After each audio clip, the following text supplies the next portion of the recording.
কবিতার নাম এসো রহম কুড়াই।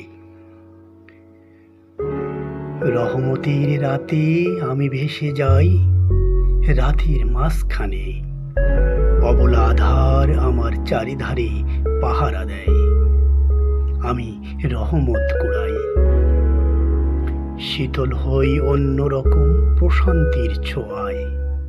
অনিন্দ অনুভবে হাত মুখ পা ধুয়ে আবার পাঠ করি। রহমতের ধারা নেমে আসে ধরিত্রীর উঠোনে, যেখানে আমাদের অবলা বৃক্ষরা তাসবিহ গাইতে থাকে। তুমি থাকো অচেতন ঘুমে। এসো উচ্চস্বরে ডেকে উঠি ভোরের কোকিলের মতো। হৃদয়ে নেমে আসুক প্রশান্তির শীতল রহম। ঝোপ ঝোপ কালো পাপগুলো উঠে